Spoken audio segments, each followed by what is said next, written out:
Hello friends, welcome to Honey GS Academy app. ఈరోజు మనము as per schedule చూస్తే currency exchange rate NEER and REER అని చెప్పేసి ఉంది. దీనికి అదనంగా మరొక టాపిక్ యాడ్ చేస్తున్నాము, కరెన్సీ కన్వర్టబిలిటీ అని చెప్పేసి పిలుస్తాం. సో తెలుగులో చూసినట్లయితే కరెన్సీ యొక్క మారక రేటు ఏ విధంగా ఉంటుంది, ఎన్ని రకాలు ఉంటుంది, ప్రపంచం లోపల ఇండియా లోపల ఎవరు డిసైడ్ చేస్తారు. నీర్ అంటే ఏంటి, రీర్ అంటే ఏంటి? నీర్ అనేది ఇంక్రీజ్ అవుతే ఏమవుతుంది, ఎక్స్పోర్టర్స్కి ఇంపోర్టర్స్కి, లేదా రీర్ పెరిగినప్పుడు భారతదేశం యొక్క ఎక్స్పోర్టర్స్కి ప్రపంచం లోపల వాణిజ్య పోటీతత్వం ఏమవుతుంది, తగ్గుతుందా పెరుగుతుందా? ఇవి ప్రీవియస్ ఇయర్ క్వశ్చన్స్. మనకి కరెన్సీ కన్వర్టబిలిటీ అని చెప్పేస్తుంది, కరెన్సీ పరివర్తనీయత అని చెప్పేసి తెలుగులో వస్తుంది. ఇక్కడ ఏమొస్తుంది అంటే మనకి జనరల్గా కరెంట్ అకౌంట్ లోపల, క్యాపిటల్ అకౌంట్ లోపల మనం డిస్కస్ చేసి ఉన్నాము. బ్యాలెన్స్ ఆఫ్ పేమెంట్లో రెండు రకాల అకౌంట్స్ ఉంటాయి, current account and capital account. ఇందులో మనము రూపాయి నుంచి డాలర్స్కి ఫుల్గా మార్చుకోవచ్చు అని చెప్పేసి ఈ థియరీ చెప్తుంది. మనం డిస్కస్ చేద్దాం ఈ మూడింటి గురించి. తర్వాత లాస్ట్లో ఒకటి పర్చేసింగ్ పవర్ ప్యారిటీ థియరీ అని చెప్పేసి ఒకటి కనిపిస్తుంది. అది డిస్కస్ చేస్తే మనకి తెలుగు అకాడమీ లోపల ఈ ఒక్క టాపిక్ మాత్రం చాలా ఎక్సలెంట్గా ఇవ్వడం జరిగింది. ఏపీతో కంపేర్ చేస్తే తెలంగాణ పుస్తకంలో సమాచారం ఎక్కువ ఉంది, సరిపోయేంత ఉంది. దాన్ని మనము ఆర్డర్లో పెట్టుకోవాలి, ఒక స్టెప్ బై స్టెప్ అధ్యయనం చేయాలి. ఓకే రైట్, ఫస్ట్ చూస్తే మనకి కరెన్సీ ఎక్స్చేంజ్ రేట్ అండి. వెరీ వెరీ ఫేమస్ క్వశ్చన్ ఇది, నెంబర్ ఆఫ్ టైమ్స్ ప్రశ్న దీని మీద పడుతుంది మనకి. కరెన్సీ ఎక్స్చేంజ్ రేట్ అని చెప్పేసి పిలుస్తాం. తెలుగులో ఈ కరెన్సీ మారక రేటు అని చెప్పేసి వస్తుంది. First what is the exchange rate? మారక రేటు అంటే ఏంటి? ఫర్ ఎగ్జాంపుల్ $1 వాల్యూని రూపాయిలో చెప్తే, లేదా రూపాయి విలువని డాలర్స్లో చెప్పితే దాన్ని మనము ఎక్స్చేంజ్ రేట్ అని చెప్పేసి పిలుస్తాం. అంటే ఒక రూపీ యొక్క ప్రైస్ని, ఒక డాలర్ యొక్క ప్రైస్ని మరో కరెన్సీలో చెప్పడం అని చెప్పేసి అర్థం వస్తుంది. Price of one currency, example ఇక్కడ డాలర్ కరెన్సీ మన రూపాయలు చెప్తే ఇప్పుడు సంథింగ్ మనకి 85 ఎంత ఉంది కదా. దీన్ని మనము ఎక్స్చేంజ్ రేట్గా పిలుస్తాం. ఒక కరెన్సీ యొక్క ధరని మరో కరెన్సీలో చెప్పడమే ఎక్స్చేంజ్ రేట్గా పిలుస్తాం. మరి ఈ ఎక్స్చేంజ్ రేట్ వచ్చేసి ఎక్కడ జరుగుతుంది అంటే, ఫారిన్ అంటే ఒక ప్లేస్ ఉంటుంది కదా, ఆ ప్రదేశాన్ని మనం ఏమని పిలుస్తాం? మనం ఎక్కడ ఎక్స్చేంజ్ చేసుకుంటాము, డాలర్స్ నుంచి రూపాయి కావచ్చు, రూపాయి నుంచి డాలర్స్ కావచ్చు. ఎక్కడ అంటే ఆ ప్లేస్ పేరు మనకి ఫారిన్. గుర్తుపెట్టుకోవాలి, ఫారిన్ ఎక్స్చేంజ్ రేట్ అని చెప్పేసి పిలుస్తాం. ఆ ప్రదేశాన్ని మనము ఫారిన్ ఎక్స్చేంజ్ రేట్. మరి ఫారిన్ ఎక్స్చేంజ్ రేటుగా ఎవరు ఉంటారు? ఎవరు రూపాయిని డాలర్స్లోకి మారుస్తారు, డాలర్స్ని రూపాయిలోకి మారుస్తారు అంటే ఒక వర్డ్ మనం ఉపయోగిస్తామండి ప్రపంచ వాణిజ్యం లోపల, దాని పేరు ఏడి అని చెప్పేసి పిలుస్తాం. ఏంటి ఏడి అంటే మనకి అథరైజ్డ్, అథరైజ్డ్ డీలర్స్ అండి. అంటే వీళ్ళు ఒక సెంట్రల్ బ్యాంక్ దగ్గర రిజిస్టర్ అయి ఉంటారు యాజ్ పర్ ఆ దేశం యొక్క చట్టం బట్టి. ఫర్ ఎగ్జాంపుల్ ఇండియాలో చూస్తే, ఇండియాలో ఫారిన్ ఎక్స్చేంజ్ మేనేజ్మెంట్ యాక్ట్ 1999 అండి. ఈ 2002లో అమల్లోకి వస్తుంది. దీన్ని ఈడీ అని చెప్పేసి అమలు చేస్తుంది. ఈ ఫెమా చట్టము కింద ఆర్బీఐ దగ్గర రిజిస్టర్ అయిన వాళ్ళు మాత్రమే ఈ కరెన్సీ ఎక్స్చేంజ్ రేట్ని కండక్ట్ చేస్తారు. ఏమంటున్నాను అంటే, ఫెమా 1999 చట్టం ప్రకారము ఆర్బీఐ దగ్గర నమోదిత కంపెనీ ఏదైతే ఉందో, అది బ్యాంకు కావచ్చు, నాన్ బ్యాంక్ కావచ్చు, అదేం కావచ్చు అండి. అయితే బ్యాంకే కానవసరం లేదు, నాన్ బ్యాంక్ కూడా కావచ్చు. ఇది మనకి ఫస్ట్ టాపిక్ అండి. What is the exchange rate అంటే ఓ కరెన్సీ యొక్క ధరని మరో కరెన్సీ లోపల చెప్పడము. ఇది ఎక్కడ జరుగుతుంది? ఫారిన్ ఎక్స్చేంజ్ రేట్లో జరుగుతుంది. ఫారిన్ ఎక్స్చేంజ్ రేటుగా ఎవరు ఉండొచ్చు అంటే ఏడీ ఉండొచ్చు. ఏడీ మీన్స్ మనకి అథరైజ్డ్ డీలర్ అని చెప్పేసి పిలుస్తాం. వీళ్ళు మాత్రమే కరెన్సీ మార్పిడి చేసుకునే హక్కు కలిగి ఉంటారు. వాళ్ళు కొంచెం లాభం తీసుకుంటారు. అంటే ఫర్ ఎగ్జాంపుల్ డాలర్ని 80 కొంటే వాళ్ళు 82కు అమ్ముతారు, కొంచెం ప్రాఫిట్ అయితే తీసుకుంటారు. వెరీ కామన్ అది. వాళ్ళు చారిటీ సంస్థని రన్ చేయట్లేదు, వ్యాపారం కాబట్టి అంతో ఇంతో లాభం అవసరం కాబట్టి సో వాళ్ళు తీసుకుంటారు. వీళ్ళు అందరూ ఎవరు అంటే బ్యాంక్ కావచ్చు, నాన్ బ్యాంక్ కావచ్చు. సో ఫెమా చట్టం కింద నమోదితం అయి ఉండాలి. ఫెమా చట్టాన్ని ఈడీ అమలు చేస్తుంది. సో ఇది మనకి వెరీ బేసిక్ అండి. అంటే ఫస్ట్లో మనకు కొంత బేసిక్ అయితే అవసరము ఉంటుంది. సో నెక్స్ట్ చూస్తే మరి ఈ ఎక్స్చేంజ్ రేట్ అనేది ఎన్ని రకాలు ఉంటుంది మనకి బోర్డు మీద ఉంది, క్లియర్గా అర్థమైంది కదా. What is the exchange rate, what is the foreign exchange rate, ఎవరు నమోదు చేస్తారు, ఏ చట్టం ప్రకారం ఎక్కడ రిజిస్టర్ అయి ఉండాలి, మనకి ఇంతే కనిపిస్తుంది బోర్డు మీద. సో నెక్స్ట్ మరి ఈ ఎక్స్చేంజ్ రేటు రెజ్యూమే అని చెప్పేసి పిలుస్తాం. మన తెలుగు అకాడమీ పుస్తకం లోపల ఇవే పదాలు లేవు. సో మనకి ఇప్పుడు ఇది అర్థమైందండి. నెక్స్ట్ ఏంటి, మరి ఎక్స్చేంజ్ రేట్ని ఎన్ని రకాలుగా డిసైడ్ చేస్తారు, ఎవరు డిసైడ్ చేస్తారు. సో మొత్తం మనకి 3 రకాలు ఉన్నదండి. సో ఫస్ట్ ఇది బేసిక్ బాగా అర్థం చేసుకోండి. సో ఫస్ట్ మనకి ఫిక్స్డ్. సో ఇక్కడ ఫిక్స్డ్ అని చెప్పేసి ఉపయోగించిన మీరు ఈ పదాన్ని యాడ్ చేసుకోవచ్చు. సో ఫిక్స్డ్ ఎక్స్చేంజ్ రేట్ అని చెప్పేసి పిలుస్తాం. దీన్నే మనకి పెగ్డ్ అని చెప్పేసి కూడా అర్థం వస్తుంది. ఫర్ ఎగ్జాంపుల్ మనము ఒక మేక్ని గోడ కొడతాంగా, సో పెగ్ అని చెప్పేసి పిలుస్తాం. మనకి పెగ్ బోర్డ్ అని చెప్పేసి ఉంటుంది. అంటే ఒక కట్టెకు డిఫరెంట్ మూలలన్నీ కొట్టేస్తాం. ఒక రబ్బర్ పట్టుకొని మనము దానిలో రెక్టాంగిల్ తయారు చేసుకోవచ్చు, స్క్వేర్ తయారు చేసుకోవచ్చు, సర్కిల్ తయారు చేసుకోవచ్చు, ట్రయాంగిల్ తయారు చేసుకోవచ్చు. సో పెగ్ మీన్స్ మనం గట్టిగా కొట్టేసినాం, ఇంకా స్థిరంగా ఉండిపోతుంది. అదే ఫిక్స్డ్ లేదా పెగ్గుడ్ అని చెప్పేసి పిలుస్తాం. సెకండ్ది దీనికి క్వైట్ అపోజిట్ అండి. So floating. దీని మరొక పేరే ఫ్లెక్సిబుల్ అండి. సో ఫ్లోటింగ్ లేదా ఫ్లెక్సిబుల్ ఎక్స్చేంజ్ రేట్ అని చెప్పేసి పిలుస్తాం. సెకండ్ రకం అది. థర్డ్ చూస్తే మనకి managed floating system. So managed floating system అని చెప్పేసి పిలుస్తాం. సో మనకి 3 అర్థమవుతే ఈ లెసన్ ఈజీగా అర్థమవుతుంది. మళ్ళీ ఇక్కడ చూస్తే ఈ 3టిని ఎవరు డిసైడ్ చేస్తారు. సో హూ డిసైడ్ అండి. ఇది మీరు ఇట్లా రాసుకోండి, మీకు బాగా గుర్తుంటుంది. సో ఎవరు డిసైడ్ చేస్తారు చూద్దాం ఒకసారి. ఫిక్స్డ్ అంటే $1కి ఇన్ని రూపాయలు అని చెప్పేసి ఫిక్స్ చేస్తా అంతే మనం. ఇక్కడ మార్కెట్ జోక్యం అంటూ ఉండదు. ఇక్కడ మనకు జనరల్గా సెంట్రల్ బ్యాంక్ చేస్తుంది. సో సెంట్రల్ బ్యాంక్ నేను ఆర్బీఐగా రాస్తా. సో ఆర్బీఐ చేస్తుంది. ఒకవేళ మన ఆన్సర్లో గవర్నమెంట్ ఆఫ్ ఇండియా కూడా ఉండొచ్చు. అది కరెక్ట్ ఆన్సరే. గవర్నమెంట్ ఆఫ్ ఇండియా తరపున ఆర్బీఐ కూడా చేస్తుంది. ఇది కరెక్ట్ మనకి. రైట్. ఇప్పుడు ఏమో ఫిక్స్డ్ అంటే ఫిక్స్ అయిపోయింది. ఇంకా డాలర్ వాల్యూ వచ్చేసి $70 అంటే 70 ఫిక్స్ అయిపోయింది. ఇంకా మార్కెట్ జోక్యం అంటే ఇక్కడ ఏమీ ఉండదు. మార్కెట్ శక్తులు మనకి ఎటువంటి ప్రభావితం చేయవు. దట్ ఈస్ కాల్డ్ ఫిక్స్డ్ అని చెప్పేసి పిలుస్తాం. 1991 కంటే ముందు భారతదేశం లోపల ఫిక్స్డ్ ఎక్స్చేంజ్ రేట్ అని చెప్పేసి ఉన్నది. నెక్స్ట్ చూస్తే ఫ్లోటింగ్ అండి. దీనికి క్వైట్ అపోజిట్. ఇక్కడ మన గవర్నమెంట్ జోక్యం చేసుకుంటుంది, ఇక్కడ గవర్నమెంట్ జోక్యం చేసుకోదు. సో మనకి మార్కెట్ యొక్క ఫోర్సెస్ ఏవైతే ఉన్నాయో, మార్కెట్ యొక్క ఫోర్సెస్ అంటే ఏంటండి, సో డిమాండ్ అండ్ సప్లై ఆధారంగా సో మార్కెట్ డిసైడ్ చేస్తుంది. డిమాండ్ బట్టి సప్లై బట్టి అది తగ్గాలని పెరగాలని చెప్పేసి so market will decide. There is no intervene RBI లేదా గవర్నమెంట్ ఆఫ్ ఇండియా. ఇక్కడ జోక్యం అంటే ఏమీ ఉండదు, మార్కెట్ శక్తులు డిసైడ్ చేస్తాయి. మనము మహాభారతం చూసి ఉంటాం కదా. సో అందులో మనకి ధృతరాష్ట్ర అని చెప్పేసి కళ్ళ గంతులు కట్టుకొని ఉంటాడు. అతనికి ఆ కౌరవుల తప్పులు కనిపించవు. సో దాన్ని మనం చెప్పుకోవచ్చు కంప్లీట్గా మార్కెట్ యొక్క శక్తుల్ని ప్రభుత్వం పట్టించుకోదు. దీని కారణంగా రూపాయి బలహీనం కావచ్చు, రూపాయి బలం కావచ్చు. ఇక్కడేంటి కంప్లీట్గా ప్రభుత్వం డిసైడ్ చేస్తుంది. సో $1 = 70 అని చెప్పేసి. ఇక్కడ $1 = 70 కాదు, 80 కాదు, మార్కెట్ శక్తుల బట్టి అది ఎక్కువ మనకి తగ్గడం పెరగడం అని చెప్పేసి అవుతుంది. నెక్స్ట్ అండి, సో 1991 తర్వాత ఇండియా ఎటువంటిది ఫాలో అవుతుందంటే చూస్తే మేనేజ్డ్ ఫ్లోటింగ్ సిస్టమ్ ఫాలో అవుతుంది. ప్రపంచం మొత్తం 1971 తర్వాత ఫాలో అయితే ఇండియా మనకి 1991 తర్వాత ఫాలో అవుతుంది. ఎగ్జాక్ట్ చెప్పాలంటే 1993 నుంచి ఫాలో అవుతుంది. ఎల్పిజి రిఫార్మ్స్ అనంతరం ఫాలో అవుతుంది. జనరలైజ్ స్టేట్మెంట్ ఇది, అది కరెక్టే మనకి.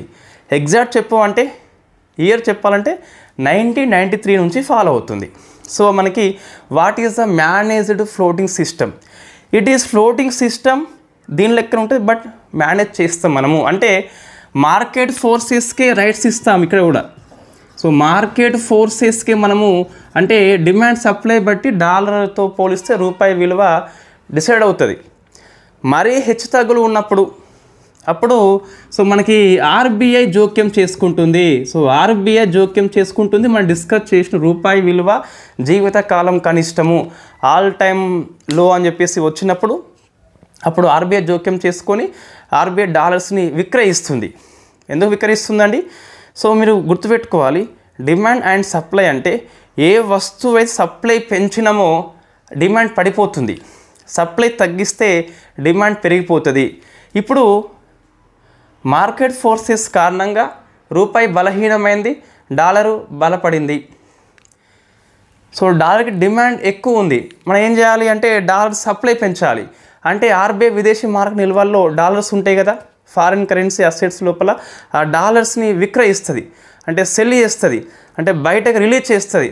సో డాలర్స్ అనేది మనకి విరివిగా కనిపిస్తాయి కాబట్టి డిమాండ్ పడిపోయి రూపాయి స్ట్రెంగ్తన్ అవుతుంది. సో ఇది మనకి ఇప్పుడు ప్రజెంట్ ఫాలో అవుతున్న సిస్టమ్ ఏంటని చెప్పి చూస్తే ఫిక్స్డ్ కాదు, ఫ్లోటింగ్ కాదు, ఫ్లోటింగ్ లాంటిదే కానీ ఆర్బీఐ మేనేజ్ చేస్తుంది. రైట్, నెక్స్ట్ ఇక్కడ కొన్ని క్వశ్చన్స్ మనకు పడుతున్నాయండి ఇక్కడనే. సో రూపాయి కనుక ఈ సిస్టమ్ లోపల వీక్ అయితే, సో బలహీనమైతే ఏమని పిలుస్తాము, లేదా రూపాయి కనుక స్ట్రాంగ్ అయితే, సో రూపాయి కనుక మనకి స్ట్రాంగ్ అయితే ఏమని పిలుస్తామని చెప్పేసి ప్రశ్న వస్తుంది. ప్రభుత్వమే జోక్యం చేసుకుంటుంది ఫిక్స్డ్ లేదా పెగ్డ్ సిస్టమ్ లోపల. రూపాయి బలహీనమైతే దాన్ని మనము సో డీవాల్యూగా పిలుస్తాం. సో డీవాల్యుయేషన్ అని చెప్పేసి పిలుస్తాం. అంటే రూపాయిని ప్రభుత్వం బలహీనం చేసింది, ఎవరు జోక్యం చేసుకోలే, ప్రభుత్వం బలహీనం చేసింది. సో దాన్ని డీవాల్యూగా పిలుస్తాం మనము. ఇండియా మొత్తం మీద 4 సార్లు చేసిందండి, 3 ఇన్స్టాన్సెస్ బట్ 4 టైమ్స్. మనకి రేపటి క్లాసులో వస్తుంది రూపాయి విలువ ఎలా తగ్గుద్ది, ఎలా పెరుగుతుంది. So what is the devaluation, what is the depreciation, what is the appreciation, what is the revaluation, ఇవన్నీ మనం రేపు వస్తాయండి. ఇప్పుడు చూస్తే ప్రభుత్వమే డీవాల్యూ చేస్తుంది, విలువను తగ్గిస్తుంది. ఒకవేళ మార్కెట్ ఫోర్సెస్ కారణంగా ఫ్లోటింగ్ సిస్టమ్ లోపల రూపాయి వీక్ అయితే మనం దీన్ని డిప్రిసియేషన్ అని చెప్పేసి పిలుస్తాం. ఏం పిలుస్తాం? సో డిప్రిసియేషన్ అని చెప్పేసి పిలుస్తాం. సో డిప్రిసియేషన్ తెలుగు వర్డ్స్ ఏంటి, సో మనం రేపు డిస్కస్ చేద్దాం. ఇప్పుడు ఈజీగా అర్థమవుతుంది. డీవాల్యూ మీన్స్ ప్రభుత్వం వాల్యూ తగ్గిస్తుంది, డిప్రిసియేషన్ మీన్స్ రూపాయి వీక్ అయింది కానీ ప్రభుత్వం కారణంగా కాలేదు, బయటి మార్కెట్ శక్తుల జోక్యం కారణంగా అయిపోయింది. సేమ్ మనకి రూపాయి విలువ గిట్ట బలహీనమైతే డిప్రిసియేషనే. వై? బికాస్ మనకి ప్రభుత్వం ఇక్కడ జోక్యం చేసుకోలేదు, ఇన్ఫ్యాక్ట్ డీవాల్యుయేషన్ చేయలేదు, అదే తగ్గిపోయింది కాబట్టి సో మనం డిప్రిసియేషన్గా పిలుస్తాం. ఈ రెండింటి కలయిక ఇదని చెప్పి చెప్పొద్దండి. సో నువ్వు మిక్సప్ చేయొద్దు, చికెన్ పెరుగు కలిపి చేయొద్దు, చికెన్ తర్వాత పెరుగు తినాలి అంతే. ఇక్కడ ఈ ఫిక్స్డ్ సిస్టమ్, ఇది గవర్నమెంట్ విల్ డిసైడ్. ఆర్బీఐ జోక్యం అంటే ఆర్బీఐ డిసైడ్ చేయదు, ఆర్బీఐ ప్రయత్నం చేస్తుంది రూపాయి స్ట్రెంగ్తన్ చేయాలని చెప్పేసి. అది సక్సెస్ కావచ్చు, ఫెయిల్ కావచ్చు, బట్ ఇది కంప్లీట్గా గవర్నమెంట్కి డిసైడ్ చేస్తుంది ఇంత అని చెప్పేసి. ఇక్కడ 85 రూపాయలు ఉన్నది 84కు 83కు తెచ్చేందుకు గవర్నమెంట్ ప్రయత్నం చేస్తుంది, ఆర్బీఐ ప్రయత్నం చేస్తుంది, ఇద్దరు ప్రయత్నం చేస్తారు వాళ్ళ యొక్క మెజర్స్ బట్టి. బట్ చెప్పలేము మనము, ఇక్కడ చెప్పవచ్చు డీవాల్యూ చేసి పడేసింది. ఎగ్జాంపుల్ మొన్న అర్జెంటీనా అని చెప్పేసి పెసో కరెన్సీ వేసింది లాస్ట్ ఇయర్లో, మనం డిస్కస్ చేసుకున్న కరెంట్ అఫైర్స్ లోపల. రూపాయి స్ట్రాంగ్ అయితే మనకి దీన్ని రివాల్యుయేషన్గా పిలుస్తాం. రూపాయి స్ట్రాంగ్ అయితే ఇందులో అప్రిసియేషన్గా పిలుస్తాం. ఇంగ్లీష్ వర్డ్స్ అవ్వండి ఏం కాదు, అప్రిసియేషన్గా పిలుస్తాం. ఈ తరుగుదల పెరుగుదల అని చెప్పేసి వర్డ్స్ మంచిగా ఉండవు. నెక్స్ట్ సేమ్ ఇక్కడ అప్రిసియేషన్ అండి. సో ఇది మీకు గుర్తుపెట్టుకుంటే మీకు చాలా వరకు క్వశ్చన్స్కి ఆన్సర్ చేయవచ్చు అండి. ప్రభుత్వమే వాల్యూ తగ్గిస్తే డివాల్యుయేషన్, మార్కెట్ శక్తి కారణంగా వాల్యూ తగ్గితే డిప్రిసియేషన్. ప్రభుత్వమే వాల్యూ పెంచితే రివాల్యుయేషన్, ప్రభుత్వం కాకుండా మార్కెట్ శక్తుల కారణంగా డిమాండ్ సప్లై ఆధారంగా వాల్యూ కనుక మనకి పెరిగితే అప్రిసియేషన్గా పిలుస్తాం. సో మీకు దీని యొక్క ఎఫెక్ట్ ఎలా ఉంటుందని చెప్పేసి ప్రశ్న కూడా వచ్చిందండి. సో ఎఫెక్ట్ ఎలా ఉంటుంది, ఎఫెక్ట్ ఎలా ఉంటుంది గుర్తుపెట్టుకోవాలి ఎప్పుడైనా సరే. $1కి 70 రూపాయలు ఉన్నది, $1కి 80 అయింది. ఇప్పుడు ఏమైంది అంటే 70 రూపాయలకే డాలర్ వచ్చేది ఇప్పుడు 80 ఇస్తే కానీ వస్తలేదు కాబట్టి సో రూపాయి మనకి ఇక్కడ వీక్ అయింది, ఇక్కడ రూపాయి వచ్చేసి స్ట్రాంగ్ ఉందని చెప్పేసి అనుకుంటాం కదా. రైట్, ఇప్పుడు ఇక్కడ ఇదేంది అప్రిసియేషన్, స్ట్రాంగ్ ఉంది కాబట్టి మనకి అప్రిసియేషన్, స్ట్రాంగ్ ఉంది కాబట్టి రూపాయి స్ట్రాంగ్ కాబట్టి, రూపాయి వీక్ అయింది కాబట్టి మనం డిప్రిసియేషన్గా పిలుస్తాం. ఇప్పుడు ఈ అప్రిసియేషన్ డిప్రిసియేషన్ వచ్చేసి లేదా డివాల్యూషన్ రివాల్యూషన్ వచ్చేసి ఎవరికి ఎక్కువ లాభం, ఇంపోర్టర్స్కా ఎక్స్పోర్టర్స్కా, అది రేపటి క్లాసులో ఫుల్గా వస్తుంది. రూపాయి విలువ కనిష్టం గరిష్టం అని చెప్పేసి ఇక్కడ చూస్తే జనరల్గా చూస్తే మనకి ఇప్పుడు నేను ఇన్ఫ్యాక్ట్ ఒక లీటర్ పెట్రోల్ని ఇంపోర్ట్ చేసుకున్నా ఫ్రమ్ సౌదీ నుంచి అని చెప్పేసి అనుకోండి. అతనికి ఏమి ఇవ్వాలి, రూపాయలు ఇస్తే చెల్లవు కాబట్టి మనము డాలర్స్ ఇస్తామండి.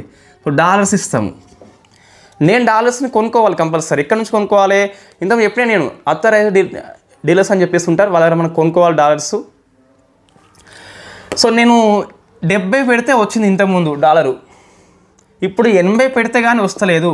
అంటే ఏమైంది, ఇప్పుడు రూపాయి వీక్ అయినప్పుడు ఇంపోర్టర్స్ లాస్ అవుతున్నారు, ఎక్స్పోర్టర్స్ లాభపడతారు. ఎట్లా అంటే ఫర్ ఎగ్జాంపుల్ నేను నా సేవల్ని ఎక్స్పోర్ట్ చేసిన అండి, ఈ టీచింగ్ సేవల్ని ఎక్స్పోర్ట్ చేసిన అమెరికాకి, నాకు $1 ఇచ్చిండండి.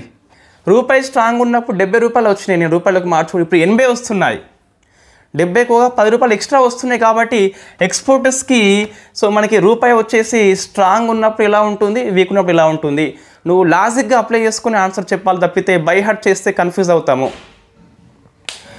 రూపాయి స్ట్రాంగ్ ఉంది, నేను ఎక్స్పోర్ట్ చేసిన 70 రూపాయలే వచ్చినాయి. రూపాయి వీక్ అయింది, ఎక్స్పోర్ట్ చేసిన 80 వచ్చినాయి. సో రూపాయి వీక్ అయినప్పుడు ఎక్స్పోర్టర్స్కి లాభం అవుతుంది, ఇంపోర్టర్స్కి నష్టం అవుతుంది. 80 రూపాయలు చెల్లిస్తే తప్పించి డాలర్ రాదు, డాలర్కి 80 రూపాయలు వస్తాయి ఎక్స్పోర్టర్స్కి. యూట్యూబ్ చేస్తున్న మన క్లాసెస్ సమ్ డాలర్స్ వస్తాయి. ఇంతకుముందు 70 రూపాయలు వచ్చేది స్ట్రాంగ్ ఉన్నప్పుడు, వీక్ అయితే మనకి 80 రూపాయలు వస్తాయి. సో అదంటే మనకి టేబుల్లో ఏముందంటే సో కరెన్సీ ఎక్స్చేంజ్ రేట్ యొక్క రకాలని చెప్పేసి ఉన్నది. సో ఫిక్స్డ్ ఉన్నది, ఫ్లోటింగ్ లేదా ఫ్లెక్సిబుల్ అని చెప్పేసి పిలుస్తాం. మన పుస్తకం లోపల తేలి ఆడుతున్న సరళీకృతం అని చెప్పేసి ఉంటుంది. మూడవది మేనేజ్డ్ ఫ్లోటింగ్ సిస్టమ్, ఇండియా 1993 నుంచి ఫాలో అవుతుంది అఫీషియల్గా. రైట్, అయితే మరి అంతకుముందు ఇండియాలో ఏముందని చెప్పేసి చూస్తే 1991 కంటే ముందు ఎల్పిజి రీఫార్మ్స్ కంటే ముందు ఫిక్స్డ్ సిస్టమ్ అని చెప్పేసి ఉండే. 1992లో మాత్రం మన పుస్తకంలో లేదండి. 92లో మనకి సో ఇక్కడ 2 రకాల సిస్టమ్ ఫాలో అయింది. ఒకటేమో ఫిక్స్డ్ రేటు, ఒకటేమో మార్కెట్ ప్రైస్ అని చెప్పేసి ఫాలో అయింది. సో డ్యూయల్ సిస్టమ్ని ఫాలో అయింది తొలిసారిగా 1992లో. It is dual exchange rate, కొన్నిటికేమో ఫిక్స్డ్ రేటు, కొన్నిటికేమో ఫ్లోటింగ్ ఫాలో అయింది. 93 నుంచి మాత్రం మనకు కంప్లీట్గా మేనేజ్డ్ ఫ్లోటింగ్ సిస్టాన్ని ఫాలో అవుతుంది. 93 నుంచి ఆ ఇయర్ మనం గుర్తుపెట్టుకోవాలి, మన పుస్తకంలో కూడా ఉంది. అచ్చా, ఒకటి మీకు ర్యాండమ్గా క్వశ్చన్ ఇట్లా వస్తుంది కొన్నిసార్లు, ఎల్పిజి రీఫార్మ్స్ అనంతరము భారతదేశము ఫిక్స్డ్ రేట్ నుంచి మేనేజ్డ్ ఫ్లోటింగ్కి మారింది. ఎస్, ఇట్ ఇస్ కరెక్ట్ అండి. మనకి 93 కూడా మనకి ఎల్పిజి రీఫార్మ్స్ కిందకే వస్తుంది, ఇది కరెక్టే, యూపీఎస్సీ యొక్క ఆన్సర్ అది. బట్ మనకి ఎగ్జాక్ట్ చెప్పాలంటే 93 అని చెప్పేసి గుర్తుపెట్టుకోవాలి. ఇది ఇండియా అండి. మరి వరల్డ్ చూస్తే అంతకుముందు మనకి ఒక 2 కనిపిస్తున్నాయండి. అంతకుముందు చూస్తే సో మనకి ఇండియా లోపల అయిపోయింది కదా. సో వరల్డ్ లోపల ఏముందని చెప్పేసి చూస్తే ఫిక్స్డ్ పెగ్డ్ సిస్టమ్ అని చెప్పేసి ఉండే. ఆ ఫిక్స్డ్గా దేన్ని డిసైడ్ అయిందంటే గోల్డ్ అని చెప్పేసి, ఇది మనకి అర్థమైంది మీకు, ఇది మలిపేస్తా అండి, ఇది మనకు ఉంటే చెప్పరాదు, ఇది సో మలిపేస్తా.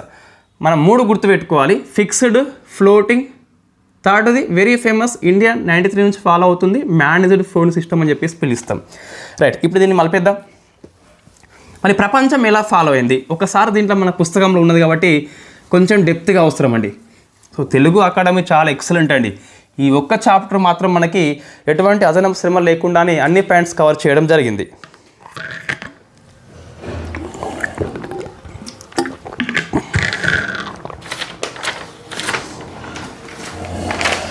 రైట్ అండి, తెలుగు అకాడమీ లోపల 669 పేజీలో ఉన్నదండి ఈ సమాచారం మొత్తం. సో వరల్డ్ ఎలా ఫాలో అయింది, ఇండియాది అవసరం లేదు చెప్పేసిన ఇండియా ఆల్రెడీ. 91కి బిఫోర్ ఫిక్స్డ్, 92లో dual system fixed plus market ప్రైస్ని ఫాలో అయింది. థర్డ్ వచ్చేసి ఫ్లోటింగ్ అని చెప్పేసి 93 నుంచి ఫాలో అయింది. సో మేనేజ్డ్ ఫ్లోటింగ్ అని చెప్పేసి ఫాలో అయింది. ఇప్పుడు చూస్తే మనకి ఫస్ట్ అండి, సో ప్రపంచం లోపల గోల్డ్ స్టాండర్డ్, తెలుగులో స్వర్ణ ప్రమాణం అని చెప్పేసి పిలుస్తాం. సో మనకి ఫిక్స్డ్ సిస్టమే ఇది. It is fixed system first అయితే. అంటే సో $1కి ఇంత గోల్డ్ అని చెప్పేసి ఫిక్స్ చేస్తాం మనము.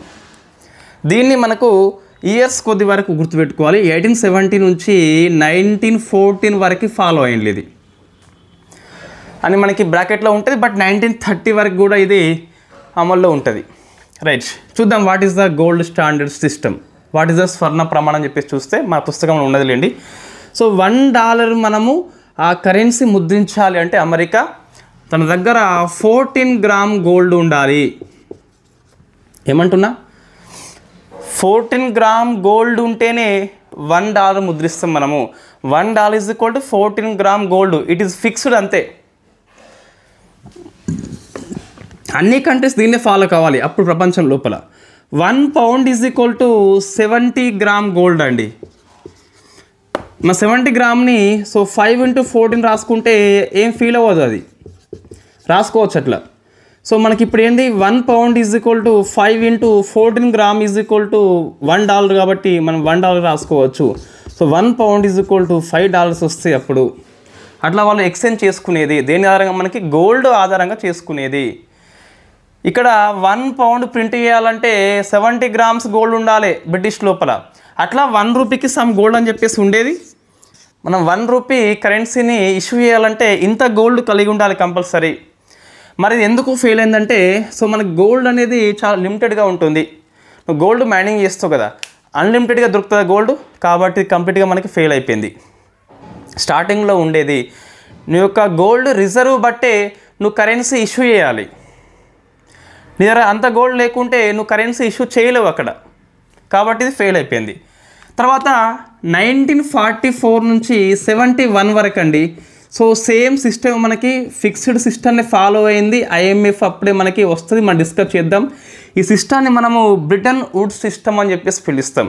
వై, బికాజ్ మనకి బ్రిటన్ వుడ్స్ మీటింగ్ అని చెప్పేసి 1944లో మీటింగ్ మనకు IMF దగ్గర వస్తుంది. సో మనకి వచ్చేసి IMF పాఠం మనకు ఎప్పుడుందండి, మనకి IMF పాఠం వచ్చేసి అంటే మనకి IMF పాఠము 31st నాడు ఉంది. సో ఆ రోజు మీకు కంప్లీట్గా వస్తుంది. రైట్, ఇప్పుడేంటి మనకి అంటే, సో ఫిక్స్డ్ IMF వేస్తుంది, బట్ డాలర్స్ ఆధారంగా చేసింది.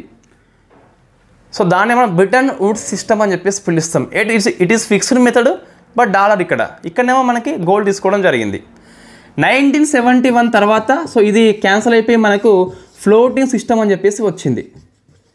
సో ఫ్లోటింగ్ సిస్టమ్ అని చెప్పేసి వచ్చింది. ఇదండి ప్రపంచం లోపల ఏం ఫాలో అయినా మనం అంటే, ఒకటి ఫిక్స్డ్ సిస్టమ్ లోపల ఫస్ట్ గోల్డ్ అని చెప్పేస్తున్నది 1914 వరకు అమల్లో ఉండేది. తర్వాత IMF వచ్చేసి 44న ఏర్పాటు, 44లో మీటింగ్ పెట్టుకుని 71 వరకు మనం గోల్డ్ను కాకుండా డాలర్స్ ఆధారంగా ఒక ఫిక్స్డ్ సిస్టమ్ అని చెప్పేసి తీసుకొచ్చింది. ఇదండి మనకి. సో నెక్స్ట్ ఏంటి మనకు అంటే, ఇండియాలో ఎలా ఉంది మనం డిస్కస్ చేసినాం కదా. ఇండియాలో చూస్తే 1993 అని చెప్పేసి గుర్తుపెట్టుకోవాలి.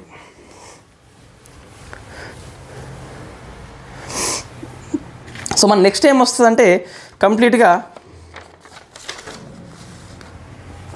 ఒక చిన్న కాన్సెప్ట్ మనకి వార్తల్లో ఉంది. సో కరెన్సీ వార్ అని చెప్పేసి ఇది కరెంట్ అఫైర్స్ కిందికే వస్తుంది. బట్ మన సింగానియా పుస్తకంలో ఉంది అండి కరెన్సీ వార్ అంటే ఏంటని చెప్పేసి. ఇది 2018లో వచ్చిందండి. నీరు కంటే ముందు ఇది మనం డిస్కస్ చేస్తున్నాం. So what is the currency war, ఏంటి కరెన్సీ వార్ అని చెప్పిస్తే ఇట. సో USA మనకి 2018లో టైట్ మనీ పాలసీ ఫాలో అయింది. So tight money policy follow అయింది. టైట్ మనీ పాలసీ ఫాలో అంటే ఏంటంటే, సో డాలర్స్ సప్లైని తగ్గించింది. మనం RBI లోపల వస్తుంది ఇది. టైట్ మనీ పాలసీ అంటే రెపో రేట్ని పెంచేస్తుంది, మనీ సప్లై తగ్గిస్తుంది ఇన్ఫ్లేషన్ కంట్రోల్ కోసం అని చెప్పేసి.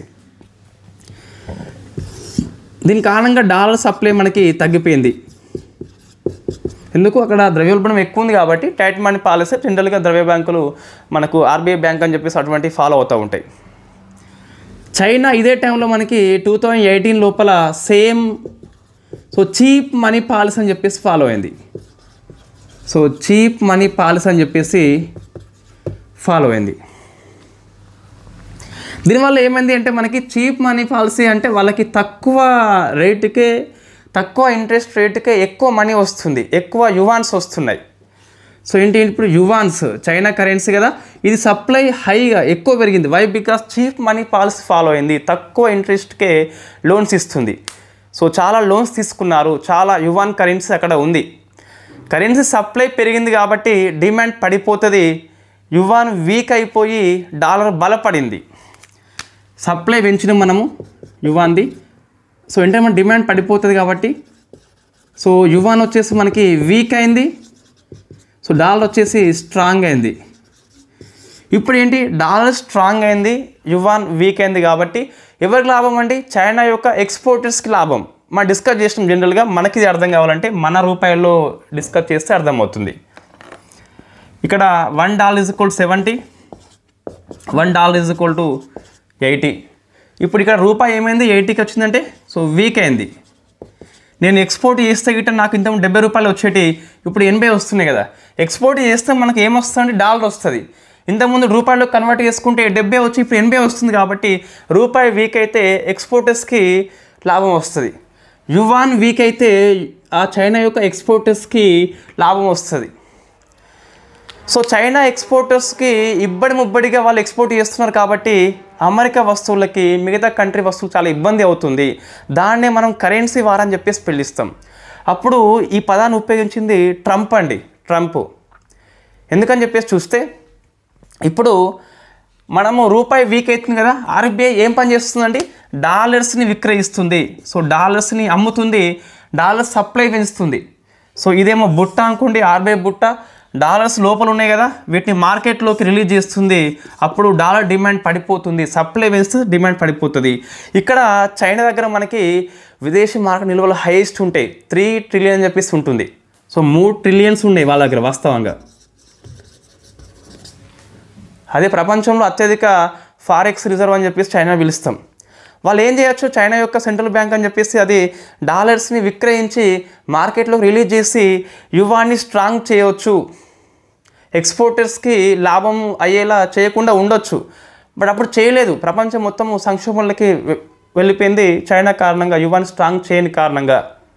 అప్పుడు ట్రంప్ అంటాడు, యు ఆర్ కరెన్సీ వార్ చేస్తున్నావు, నువ్వు కావాలని చెప్పి చేస్తున్నావు, నీ డాలర్స్ చాలా ఉన్నాయి, రిలీజ్ చేయట్లేదు, నువ్వు నీ యొక్క ఎక్స్పోర్టర్స్కి లాభం కలిగిస్తున్నావు, వరల్డ్ ట్రేడ్ మనకి కొన్ని రూల్స్ ఉంటాయి, వాటిని నువ్వు ఉల్లంఘన చేస్తున్నావు అని చెప్పేసి you are currency war, you are currency manipulator అని చెప్పేసి ట్రంప్ చెప్పిండు. మనకి ఇది ఎందుకు అంటే ఇదంతా ఫ్లోటింగ్ సిస్టంలో భాగంగా ఈ సప్లై డిమాండ్ ఫలితంగా వచ్చింది కాబట్టి మనకు కొన్ని లోపాలని చెప్పేసి ఉంటాయి. ఇది ఫిక్స్డ్ అండ్ ఫ్లోటింగ్ ఉంది కదా, ఈ ఫ్లోటింగ్ లేదా ఫ్లెక్సిబుల్ ఎక్స్చేంజ్ రేట్ కారణంగా కొన్ని లోపాలు ఉంటాయి. ఆ లోపమే కరెన్సీ వార్ అని చెప్పేసి పిలుస్తాం. ఇది మనకి సింగానియా పుస్తకంలో ఉన్నది. కొన్నిసార్లు మన క్వశ్చన్స్ కూడా ఆ పుస్తకం నుంచి వస్తున్నాయి కాబట్టి ఇది మనం డిస్కస్ చేయడం జరిగింది. ఇక్కడ మీకు ఏమర్థం కావాలి అంటే యూఎస్ఏ ఆ టైంలో tight money policy dollar supply తగ్గించింది, డాలర్ అనేది బలపడింది. ఇక్కడ వస్తే ఇదేమో చీప్ మనీ పాలసీ అని చెప్పేసి ఫాలో అయింది. యువాన్ వీక్ అయిపోయింది, డాలర్ బాగా స్ట్రాంగ్ అయింది, ఆ ఎక్స్పోర్టర్స్కి చాలా లాభమైంది. చైనా ఎక్స్పోర్టర్స్ లాభమైందంటే మిగతా ఎక్స్పోర్టర్స్కి అందరికీ ఇబ్బంది అవుతుంది. దీన్ని చైనా యొక్క కరెన్సీ వారుగా యూఎస్ఏ అభివర్ణించడం జరిగింది. ఇది మన కరెన్సీ వారి కిందికి వస్తుందండి. ఇంకా మనకు కొన్ని చిన్న టాపిక్స్ ఉంటాయి. సాఫ్ట్ కరెన్సీ, హార్డ్ కరెన్సీ అని చెప్పేసి పిలుస్తాం. ఏంటి హార్డ్ కరెన్సీ అంటే ఒక కరెన్సీ అనేది స్టెబిలిటీ కలిగి ఉంటుంది, మార్కెట్ యొక్క ఫోర్సెస్కి అంత ఈజీగా లొంగదు. ఎగ్జాంపుల్ మనకి డాలర్ కావచ్చు, యూరో కావచ్చు, పౌండ్ కావచ్చు. ఇంకోటి సాఫ్ట్ కరెన్సీ అని చెప్పేసి మరొకటి ఉంటుంది. ఏంటి సాఫ్ట్ అంటే మనకి ఇది ఈజీగా స్టెబిలిటీ అనేది కోల్పోతుంది, ఎక్కువగా హెచ్చుతగ్గులకి లోన్ అవుతుంది, దాన్ని మనం సాఫ్ట్ కరెన్సీగా పిలుస్తాం.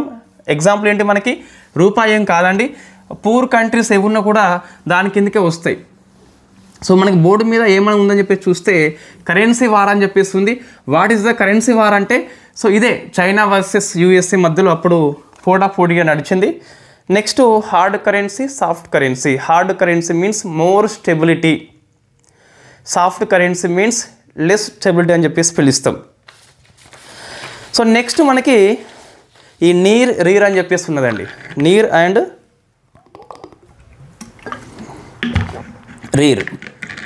ఇంతవరకు నాన్ గ్రూప్ 2 వాళ్ళు ఏం గుర్తుపెట్టుకోవాలి అంటే ఇండియా ఏ ఇయర్ నుంచి ఏది ఫాలో అయింది, ఇండియాలో ప్రజెంట్ ఏం ఫాలో అవుతున్నారు, ఆ ఒక్క పాయింట్ సరిపోతుంది నాన్ గ్రూప్ 2 వాళ్ళకి. కొంచెం డెప్త్గా వస్తే సో డిప్రిసియేషన్ అప్రిసియేషన్ జరిగినప్పుడు ఎవరికి లాభము, ఎక్స్పోర్టర్స్కా ఇంపోర్టర్స్కా, అది రేపు మళ్ళీ క్లాసులో వస్తుంది రూపాయి విలువ దగ్గర. నెక్స్ట్ అండి నీర్ అండ్ రీర్ అని చెప్పేసి పిలుస్తాం. ఇది మన పుస్తకంలో ఉంది. సో ఫస్ట్ మనకి ఎన్ మీన్స్ నామినల్, నామమాత్రం అని చెప్పేసి వస్తుంది. సో ఇది కరెంట్ ప్రైస్లో తీసుకుంటాం మనము. ఆర్ మీన్స్ రియల్ అని చెప్పేసి వస్తుంది. ఇది మనకి సో బేస్ ఇయర్ ఆధారంగా తీసుకుంటాము. బేస్ ఇయర్ ఆధారంగా సో 2015-16ని మనం తీసుకుంటాము. ఇది ఇన్ఫ్లేషన్ని అడ్జస్ట్ చేస్తాం మనం దీనికి. ఫర్ ఎగ్జాంపుల్ 4 రూపీస్ అప్పుడు 4 రూపీస్ కాకపోవచ్చు, ఇన్ఫ్లేషన్ని మనం అడ్జస్ట్ చేస్తే మనం రియల్ అని చెప్పేసి తీసుకుంటాం అన్నట్టు. మిగతా ఏంటి మన పదాలు, ఇక వీటి గురించి మీకు నేషనల్ ఇన్కంలో చాలా ఎక్కువ వస్తుంది, ఇక్కడ అంతగానో అవసరం లేదు. జస్ట్ నామినల్ మీన్స్ కరెంట్ ప్రైస్లో, రియల్ మీన్స్ ఈ నామినల్ని మనము ఇన్ఫ్లేషన్తో అడ్జస్ట్ చేయడం జరిగింది బేస్ ఇయర్ ఆధారంగా. ఏంటి బేస్ ఇయర్ మనకి 2015-16 అని చెప్పిస్తుంది. So what is the EER, ఇవి మనకి కొత్త పదాలండి. సో ఈఆర్ అంటే ఏంటి, మనకి ఎక్స్చేంజ్ రేట్ అండి. సో ఇది మీకు తెలుసా ఆల్రెడీ, ఎక్స్చేంజ్ రేటు. ఇక్కడ కొత్తగా వచ్చింది మనకి ఇంకో ఈ అని చెప్పేసి వచ్చింది, దీన్ని ఎఫెక్టివ్ అని చెప్పేసి పిలుస్తాం. సో ఎఫెక్టివ్ ఎక్స్చేంజ్ రేట్ అని చెప్పేసి ఉంటుంది. సో జనరల్గా మనము ఒక కరెన్సీ వాల్యూని మరో కరెన్సీలో చెప్తే మనం రూపాయలు చెప్తే మనం డాలర్స్ని ఎక్స్చేంజ్ రేట్గా పిలుస్తున్నాం. అంటే ఇక్కడ ఓన్లీ 2 కరెన్సీ మాత్రమే ఉంటున్నాయి పోలిక, మన రూపాయిని డాలర్స్తో మాత్రం చెప్తున్నాము. ఇది ఎఫెక్ట్గా ఉండదండి, మోర్ కరెన్సీతో మనం చెప్పాలి, అదే మనం ఎఫెక్ట్ అని చెప్పేసి పిలుస్తున్నాం. మనము మన రూమ్లో ఉన్న ఒక అభ్యర్థిని పోటీ పెట్టుకుంటే మనకి అంతగా పోటీ ఉన్నట్టుగా మనకు అనిపించకపోవచ్చు. అప్పుడు ఒక 10 మందితో పోటీ పెట్టుకుంటే మనం అది ఎఫెక్ట్గా ఉంటుంది. పోటీ వాతావరణం ఎంత అని చెప్పేసి నువ్వు ఎక్కువ మందితో పోటీ పడాలి, అదే ఎఫెక్టివ్ అని చెప్పేసి పిలుస్తాం. దీనికోసం అని చెప్పేసి భారతదేశము ఎన్ని కరెన్సీ బుట్టను ఫాలో అవుతుంది. ఒక బుట్ట లోపల కొన్ని కరెన్సీ ఉంటాయండి, ఆ కరెన్సీ యొక్క హెచ్చుతగ్గులను బట్టి వాల్యూ నిర్ణయించుకుంటుంది. 100 పాయింట్లు అని చెప్పేసి ఒకటి పెట్టుకుంటుంది అన్నట్టు. ఇది 100 పాయింట్లు అనుకోండి, 100కు తక్కువ ఉంటే ఏమవుతుంది, 100కు ఎక్కువ ఉంటే ఏమవుతుంది, ఇది మనం చూసుకోవాలి. ఈ 100 పాయింట్స్ని ఎన్ని కరెన్సీకి లెక్కిస్తుంది అంటే 2005 కంటే ముందు 2 రకాలుగా లెక్కించేది. ఒకటేమో 5 కరెన్సీలకు, ఒకటేమో 32 కరెన్సీలకు. ఈ 5 కరెన్సీలు ఏంటి అంటే ఎక్కువ వ్యాపారం చేసే కరెన్సీ అండి, డాలర్స్ కావచ్చు, యూరో కావచ్చు. ఇది 36 అండి, సారీ 36. ఇది ఎక్కువ వ్యాపారం చేసే కంట్రీస్కి లెక్కించేది, ఇదేమో తక్కువ వ్యాపారం అని చెప్పేసి లెక్కించేది. ఎలా లెక్కిస్తాము అవసరం లేదు, మనకి ప్రశ్న రాదు మనకి. 2005 తర్వాత ఈ 5 కరెన్సీని కాస్త 5+1గా మార్చి 6 కరెన్సీ చేయడం జరిగింది. ఇంతకుముందు యూపీఎస్సీ క్వశ్చన్ లోపల మనకు ఈ 6 కరెన్సీల పేర్లు వచ్చినాయండి. ఏంటి 6 కరెన్సీ అంటే మనం నిన్న డిస్కస్ చేసినాం కదా, ఎస్డిఆర్ స్పెషల్ డ్రాయింగ్ రైట్స్ లోపల మొత్తం 5 కరెన్సీ ఉంటాయి. డాలర్, యూరో, యువాన్, జపాన్ యొక్క yen and pound and sterling అని చెప్పేసి 5 ఉంటాయి కదా. ఆ 5కు ఇంకొకటి మనకి హాంకాంగ్ అని చెప్పేసి ఒకటి మనం యాడ్ చేస్తాం. సో 5+1 అని చెప్పేసి మొత్తం నేను మనకు 6 అని చెప్పేస్తుంది. సో 5ంటికి మనము ఈ హాంకాంగ్ డాలర్ అని చెప్పేసి యాడ్ చేస్తే 6 అవుతాయి.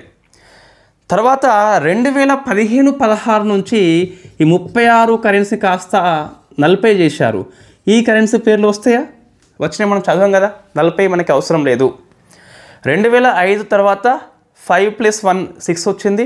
ఆ 1 వచ్చింది మనకి హాంకాంగ్ అని చెప్పేసి దాని డాలర్ వచ్చింది. ఈ 36 కరెన్సీని 2015-16 తర్వాత 40 చేయడం జరిగింది. అన్నిటిని బుట్టలు వేసి అది హెచ్చుతగ్గులను బట్టి 100 పాయింట్స్ తీసుకుంటుంది. అప్పుడు నీరు వాల్యూ ఎంత, రీర్ వాల్యూ ఎంత అని చెప్పి ఇవి రెండు ఒకటే అండి. మనకి జస్ట్ ఈ నీరు వచ్చినప్పుడు వాల్యూని ఇన్ఫ్లేషన్తో అడ్జస్ట్ చేస్తే దాన్ని రీర్గా చెప్తాం అన్నట్టు అంతే. ఏంటి ఎఫెక్టివ్ అంటే బహుళ కరెన్సీతోని ఎక్స్చేంజ్ రేట్ని మనం కంపేర్ చేస్తున్నాము. బహుళ కరెన్సీ ఇది మనం గుర్తుపెట్టుకోవాలి. Not only dollar but also other currency కూడా. 100 కంటే తక్కువ ఉంటే తక్కువ ఉంటే 100 కంటే ఎక్కువ ఉంటే సో నీరు వాల్యూ బట్టి మనము ఇక్కడ ఆన్సరు చెప్పాలి.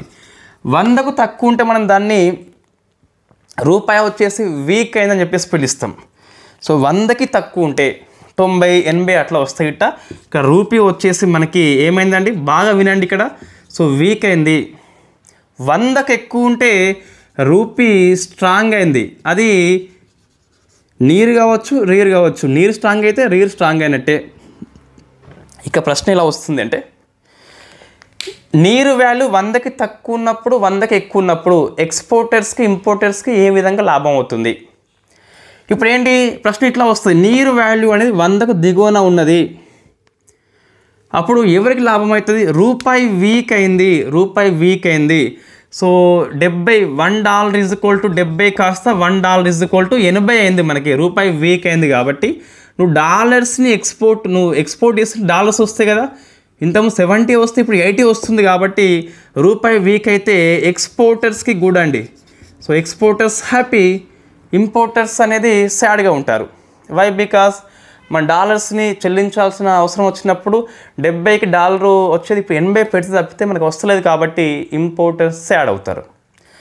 రూపాయి స్ట్రాంగ్ ఉంది, నీరు వాల్యూ 100కు ఎక్కువ ఉంది, రీర్ వాల్యూ 100కు ఎక్కువ ఉన్నది. అప్పుడు సో మనకి రూపాయి స్ట్రాంగ్ ఉందంటే 70 కదా. సో ఇంపోర్టర్స్ హ్యాపీ, ఇంపోర్టర్స్ అనేది హ్యాపీగా ఉంటారు వాళ్ళు. ఎక్స్పోర్టర్స్ హ్యాపీగా ఉండరు. వాళ్ళకి ఎక్స్పోర్ట్ చేస్తే డాలర్స్ వస్తే $70 వస్తున్నాయి, వాళ్ళకి 80 రావట్లేదు కదా. రూపాయి స్ట్రాంగ్ ఉంటే అప్పుడు importers happy. Very beautiful question అండి యూపీఎస్సీ. మనం ఇంతకుముందు దీన్ని డిస్కస్ చేసినాము ఎకనామిక్ సర్వే లోపల. ఈ రీర్ వాల్యూ ఎక్కువ ఉన్నట్లయితే ఎగుమతిదారులకి ప్రపంచ వేదిక మీద లాంగ్ రన్లో పోటీతత్వము తగ్గించేలా చేస్తుంది. తప్ప ఒప్పండి? ఏమంటున్నాయి ఇక్కడ, రీర్ వాల్యూ పెరిగిపోతుంది అంటే 100కి ఎక్కువ అయిపోతుంది. ప్రపంచ వేదిక మీద మన భారతదేశం యొక్క ఎగుమతిదారులకి పోటీ అనేది తగ్గిపోతుందా? తగ్గిపోతుందండి. వై? బికాస్ మనం ఎక్స్పోర్ట్ చేస్తే డాలర్స్ వస్తున్నాయి, మనకు 80 రావట్లేదు, 70 వస్తున్నాయి మనకు. కాబట్టి మనం ఎక్స్పోర్ట్ చేయలేం, మనం తక్కువ వస్తున్నాయి మనకు, ఎక్స్పోర్ట్ చేయలేం మనం.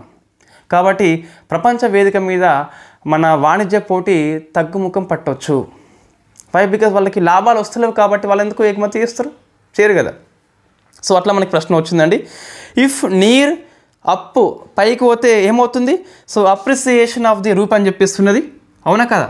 సో నీరు అనేది పైకి పోతే రూపాయి స్ట్రాంగ్ అంటే మనకి అప్రిసియేషన్గా పిలుస్తాం.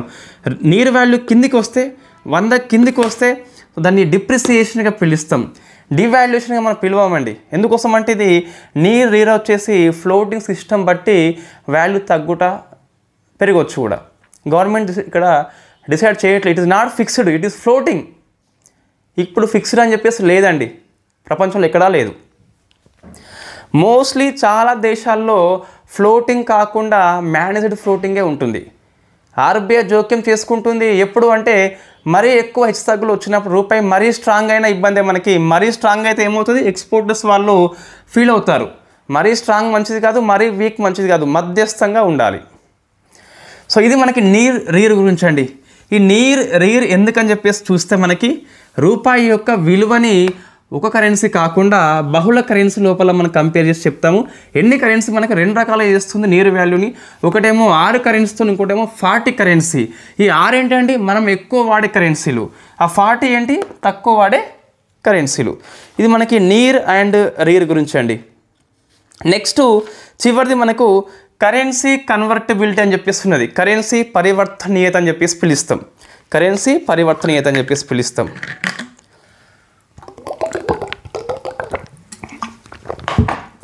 అంటే ఏంటంటే డాలర్ అండ్ రూపీ పరస్పరం మార్చుకోవడము, డాలర్స్ని రూపీని డాలర్స్లోకి మార్చుకోవడమే కరెన్సీ కన్వర్టబిలిటీ అని చెప్పేసి పిలుస్తాం. మనకి బ్యాలెన్స్ ఆఫ్ పేమెంట్లో చూస్తే 2 రకాల అకౌంట్స్ అయితే కనిపిస్తున్నాయి.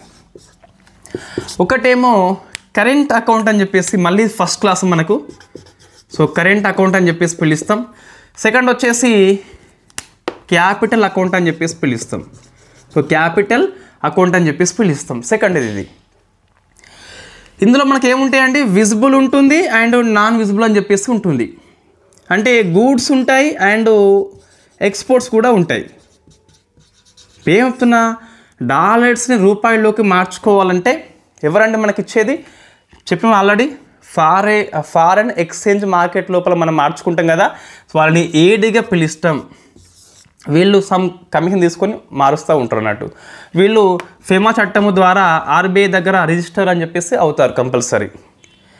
సో ఇప్పుడు కరెంట్ అకౌంట్ కింద ఒకటి మనం ఇంపోర్ట్ చేసుకోవాలన్నా ఎక్స్పోర్ట్ చేయాలన్నా ఎంతైనా మనం ఎక్స్పోర్ట్ చేసుకోవచ్చు, ఎంతైనా ఇంపోర్ట్ చేసుకోవచ్చు. ఇక్కడ సీలింగ్ అంటూ మనకి ఏమీ లేదండి. There is no ceiling. For example నేనున్నా, సో నా సేవలను ఎక్స్పోర్ట్ చేస్తున్నా, ఒక వస్తువుని ఇంపోర్ట్ చేసుకున్నా, సో డాలర్స్ని మార్చుకోవాలి. లీటర్ పెట్రోల్ కొనుక్కున్నా అండి, 1 లీటర్ పెట్రోల్, క్లాసులో ఇప్పుడు డబ్బులు వచ్చినాయి కాబట్టి లీటర్ పెట్రోల్ మనం కొనుక్కున్నాం అనుకోండి, డాలర్స్ ఇవ్వాలి వాళ్ళకి. నా రూపాయలు ఉన్నాయి నా దగ్గర, సో అప్పుడు ఏదైతే డాలర్స్లోకి మార్చుకుంటా ఆ ఏడి దగ్గరికి వెళ్ళి వాళ్ళు ఓకే అంటారు. వై? బికాస్ మనకి గూడ్స్ యొక్క ఎక్స్పోర్ట్స్ ఇంపోర్ట్స్ లోపల కంప్లీట్గా మనకి ఫుల్గా నువ్వు మార్చుకోవచ్చు, నీ వాల్యూ ఎంత ఉందో అంతా మార్చుకోవచ్చు. There is no limit. ఎప్పటి నుంచి మనకంటే 1994 నుంచి అమల్లోకి వచ్చింది. ఏది? కరెంట్ అకౌంట్ విషయంలో ఫుల్లీ కన్వర్టబిలిటీ ఉన్నది. నువ్వు ఎంత వాల్యూ ఎక్స్పోర్ట్ చేసినా, ఎంత వాల్యూ ఇంపోర్ట్ చేసినా ఫుల్గా నువ్వు మార్చుకోవచ్చు. డాలర్స్లోకి మార్చుకుంటావా, రూపాయల్లోకి మార్చుకుంటావా? నువ్వు ఎక్స్పోర్ట్ చేసినావండి, నీ డాలర్స్ వచ్చినాయి, ఫుల్ వచ్చినాయి, ఏం కాదు, నువ్వు రూపాయల్లోకి మార్చుకోవచ్చు. Why? Because it is current అకౌంట్లో ఉంది కాబట్టి. నువ్వు ఒకటి ఇంపోర్ట్ చేసుకున్నావు, డాలర్ చెల్లించాలి, రూపాయల నుంచి డాలర్స్కి మార్చుకోవచ్చు. Why? Because it is current account కాబట్టి. 1993 ఆగస్ట్ 20 నాడు మనకి అనుమతి వచ్చింది ఫుల్లీ కన్వర్టబిలిటీ కోసము కరెంట్ అకౌంట్ లోపల. ఇది 1994 నుంచి అమల్లోకి వచ్చింది యాజ్ పర్ తెలుగు అకాడమీ ప్రకారము. ఫుల్ కన్వర్టబిలిటీ ఉన్నది మనకి కరెంట్ అకౌంట్ లోపల, ఎంతైనా చేసుకోవచ్చు. బట్ క్యాపిటల్ అకౌంట్ లోపల మనకి ఫుల్లీ కన్వర్టబిలిటీ లేదు అని చెప్పేసి గుర్తుపెట్టుకోవాలి. దేర్ ఈజ్ ఏ లిమిట్స్ మనకి. ఇందులో ఏముంటాయండి, ఇన్వెస్ట్మెంట్ అని చెప్పేసి ఉంటుంది, లోన్స్, డెబ్ట్ అని చెప్పేసి ఉంటుంది, బ్యాంక్ అకౌంట్స్ అని చెప్పేసి ఉంటుంది. మనం డిస్కస్ చేసినాం ఆల్రెడీ. FCNRగా పిలుస్తాం, foreign currency non resident foreign currency రూపం లోపల మన బ్యాంకుల్లో సేవింగ్ చేసుకోవచ్చు. ఇట్ ఈస్ టెర్మ్డ్ డిపాజిట్, కొంతకాలానికి సేవింగ్ చేసుకోవచ్చు. డెబ్ట్ ఉంటుంది మనకి, లోన్స్ తీసుకోవచ్చు. ఇన్వెస్ట్మెంట్ అని చెప్పేసి FDI వస్తుంది, FPI అని చెప్పేసి వస్తుంది. మనం మళ్ళీ డిస్కస్ చేయొద్దు, ఇది మొన్న డిస్కస్ చేసినాం మనం ఆల్రెడీ. సో మనకి ఇక్కడ ఫుల్లీ కన్వర్టబుల్ లేదండి. నేను టొబాకో చేసుకుంటా FDIలో పెట్టని చెప్పేసి అంటే టొబాకోలో FDI అవకాశం లేదు కదా, ఫుల్ కాదని ₹1 కూడా ఇక్కడ మార్చుకోలేవు. సో నీకు అవకాశం లేదు. FPIలో కొన్ని లిమిట్స్ మనకు కనిపిస్తున్నాయి. నువ్వు GSECలో ఇన్వెస్ట్మెంట్ చేసినప్పుడు 5% వరకే చేసుకోవచ్చు కన్వర్టబిలిటీ. కార్పొరేట్ బాండ్లో ఇన్వెస్ట్మెంట్ చేసినప్పుడు 20% వరకే చేసుకోవచ్చు. ఈ GSEC ఇవన్నీ ఇక్కడ అంటే అట్లా అడగొద్దు, ఇక్కడ అవసరం లేదు మనకి. గవర్నమెంట్ సెక్యూరిటీ అని చెప్పేసి మనకి ఫైనాన్షియల్ మార్కెట్ లోపల సెబీ దగ్గర వస్తుంది. సో FPI కొన్ని లిమిట్స్ ఉన్నాయి. GSECలో 5% వరకు, కార్పొరేట్ బాండ్లో 20% వరకు కన్వర్టబిలిటీకి అనుమతి ఉన్నది, ఫుల్గా లేదు. డెబ్ట్ అని చెప్పేసి for example external commercial borrowing అని చెప్పేసి ప్రైవేట్ కంపెనీలు తీసుకుంటాయి కదా, ECB అని చెప్పేసి, ఎంతైనా తీసుకోవచ్చా? తీసుకోరాదు. Why? Because it is capital account. కరెంట్లో ఉంటే తీసుకోవచ్చు, ఫుల్లీ కన్వర్టబిలిటీ ఉన్నది. ఫుల్లీ లేదు ఇక్కడ. నువ్వు 1 ఇయర్లో ఒక వ్యక్తి, ఓ కంపెనీ మనకు గరిష్టంగా $1.50 బిలియన్ తీసుకోవచ్చు లోను. అమెరికా మన ఆదానికి $3 లక్షల బిలియన్ ఇస్తా అంటే అవకాశం లేదు. 1.50 వరకే హైయెస్ట్ ఉంది అక్కడ. మరి వీళ్ళు ఇంకోటి ఎంచుకోవచ్చండి, మనకి హవాలా అని చెప్పేసి అంటాం కదా, హవాలా లావాదేవీ అని చెప్పేసి. మనకి మల్లన్న అని చెప్పేసి ఒక వెరీ ఫేమస్ సినిమా ఉంటుంది, హవాలా ట్రాన్సాక్షన్ని అక్కడ బాగా చూపిస్తారు మనకి. జనరల్ నువ్వు కరెన్సీ మార్పిడి చేసుకోవాలంటే ఎట్లా చేసుకుంటావు అంటే లీగల్గా ఫెమా యాక్ట్ ప్రకారము ఆర్బీఐ దగ్గర రిజిస్టర్ అయిన కంపెనీ దగ్గర చేసుకుంటావు. అది బ్యాంక్ కావచ్చు, నాన్ బ్యాంక్ కావచ్చు. బట్ ఇట్లా చేసుకోకుండా హవాలా అని చెప్పేసి ఇల్లీగల్ ట్రాన్సాక్షన్ చేసుకుంటే దాన్ని హవాలాగా పిలుస్తాం. అప్పుడు ఫెమా యాక్ట్ కింద ఈడీ బొక్కలో చూస్తుంది. సో ఆదాని 1.50 కాకుండా $1 బిలియన్ కాకుండా $3 బిలియన్ కావాలని చెప్పేసి హవాలా అట్లా చేసుకుంటే ఆదాని అంబానీ వెళ్ళి బొక్కలో పడతారు. అది మనకు నేను చెప్పేది ఏంటంటే, సో క్యాపిటల్ అకౌంట్ విషయంలో మనకి fully convertibility some restrictions are there అని చెప్పేసి గుర్తుపెట్టుకోవాలి. సో నెక్స్ట్ వెరీ ఫేమస్ అండి ఈ విషయంలో మనకి తారాపూర్ కమిటీ అని చెప్పేసి, తారాపూర్ అని చెప్పేసి చెప్పవచ్చు, TARAPORE అని చెప్పేసి ఉంటుంది. అది 2 సార్లు కమిటీ మనకు నియామకం చేస్తారు. 1997లో ఒకసారి చేస్తారు, 2006లో చేస్తారు. ఈ విషయంలోనే చేస్తారు ఏమని, క్యాపిటల్ అకౌంట్ విషయంలో ఫుల్లీ కన్వర్టబిలిటీకి ఎంతైనా లోన్ తీసుకునే అవకాశము, ఎంతైనా FDI పెట్టే అవకాశము, ఎంతైనా FPI పెట్టే అవకాశము, ఎంతైనా సేవింగ్ చేసే అవకాశము ఉంటుందా అని చెప్పేసి రివ్యూ చేయమని మన తారాపూర్ కమిటీకి సిఫార్సు చేస్తే తారాపూర్ కమిటీ ఒక 3 రికమెండేషన్స్ ఇచ్చిందండి. అవి కనుక ఫుల్ఫిల్ చేస్తే క్యాపిటల్ అకౌంట్ మాదిరిగానే కరెంట్ అకౌంట్ మాదిరిగానే క్యాపిటల్ అకౌంట్లో కూడా అవకాశం ఇస్తా అని చెప్పేసి చెప్పడం జరిగింది. మరి ఏంటి అవి చూస్తే ఎగ్జామ్లో వస్తాయండి. ఫస్ట్ చూస్తే నీ ఫారెక్స్ ఏవైతే ఉన్నాయో, సో విదేశీ మార్క నిల్వలు వచ్చేసి 6 మంత్స్కి సరిపడా ఇంపోర్ట్స్కి 6 మంత్స్ ఇంపోర్ట్ సరిపడా ఉండాలి. అప్పుడే నువ్వు క్యాపిటల్ అకౌంట్ లోపల ఫుల్ ఇవ్వచ్చు. ఇది ఒక రూల్ అండి. ఫస్ట్ అయితే మనం నిన్న డిస్కస్ చేసినాం మనం ఎంత ఫారెక్స్ రిజర్వ్ ఉండాలని చెప్పేసి. అందులో ఈ పాయింట్ నేను తీసుకున్నా, తారాపూర్ కమిటీ పాయింట్ అక్కడ తీసుకున్నా. సెకండ్ది అండి, మన ఫిజికల్ డెఫిసిట్ వచ్చేసి 3.5 ఆఫ్ GDP కంటే ఎక్కువ ఉండద్దు, నాట్ మోర్ దెన్ 3.5. ఇది ఉందా? లేదు. ఇది ఉందా? లేదు. ప్రజెంట్ మనకి ఈ 25-26 ఇయర్కి మనము 4.5 అని చెప్పేసి లక్ష్యం పెట్టుకున్నాము. 24-25కి గాను 4.9 అని చెప్పేసి లక్ష్యం పెట్టుకున్నాము. 3.5 కాదు కానీ నాట్ మోర్ దెన్ చెప్పేసి ఉంది కాబట్టి 3.5 కంటే ఎక్కువ ఉంది కాబట్టి ఇది కూడా మనకి లేదు. మూడవది మన నాన్ పర్ఫార్మింగ్ అసెట్స్ NPA అని చెప్పేసి పిలుస్తాం. 90 రోజుల పాటు నువ్వు ఇంట్రెస్ట్ కానీ ప్రిన్సిపల్ అమౌంట్ చెల్లించుకుంటే దాన్ని ఒక అకౌంట్ని NPAగా మారుస్తాం. సో ఇది మనకు బ్యాంకు మొత్తం లోపల 5 కంటే ఎక్కువ ఉండద్దు, మనకి ఎక్కువే ఉంటుంది. సో మూడింటిని సాటిస్ఫై చేస్తే congratulations, you are fully capital convertibility achievement అవుతావు. ఈ మూడింటికి మనం చేరుకోలేదు కాబట్టి ఇంతవరకు అయితే ఫుల్లీ కన్వర్టబిలిటీ ఇవ్వలేదు. క్యాపిటల్ అకౌంట్ లోపల, కరెంట్ అకౌంట్ లోపల ఫుల్గా ఉన్నది, క్యాపిటల్ లోపల లేదు. ఒకే వ్యక్తి కరెంట్ అకౌంట్ నుంచి ఫుల్గా మార్చుకోవచ్చు, అదే వ్యక్తి క్యాపిటల్ అకౌంట్ లోపల there is a some restrictions are there. ఇది మనకు దేని గురించి అంటే ఈ కరెన్సీ కన్వర్టబిలిటీ గురించి ఏం లేదండి.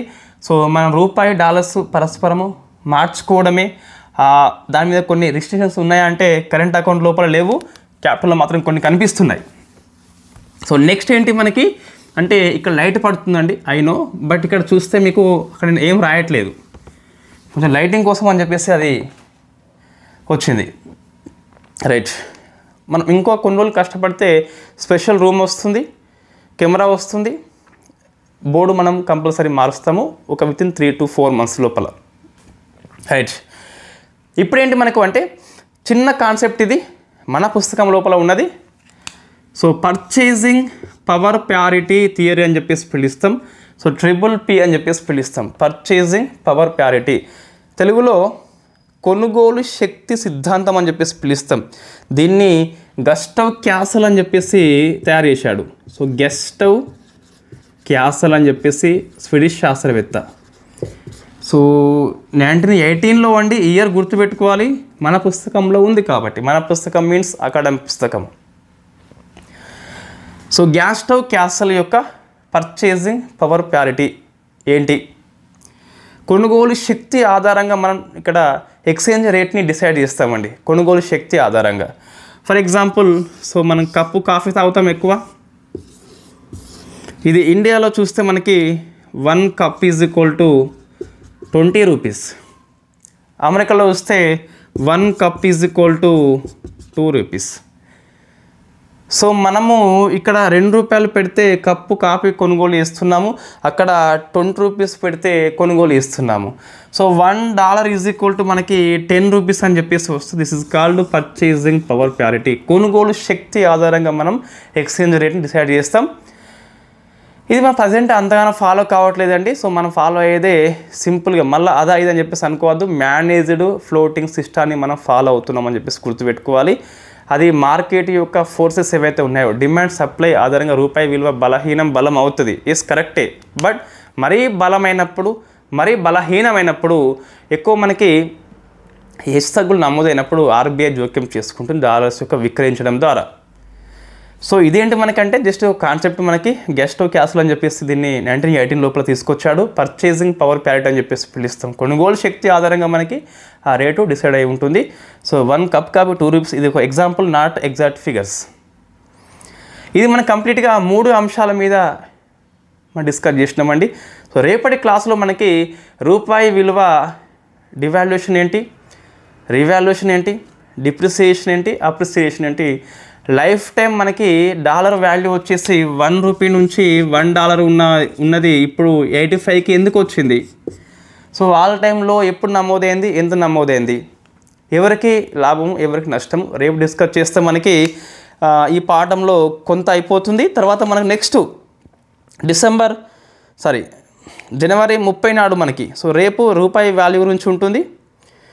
30 నాడు WTO ఉంటుంది, 31st IMF, ఫస్ట్ నాడు అదర్ ఇన్స్టిట్యూషన్స్, ఐ మీన్ ఈ ADB కావచ్చు, OECD కావచ్చు, బ్రిక్స్ బ్యాంక్ కావచ్చు, అవన్నీ మనకి ఇక్కడ వస్తాయి. సెకండ్ నాడు సండే మనకి వీక్లీ టెస్ట్ ఉంటుంది ఫారెన్ ట్రేడ్ మీద.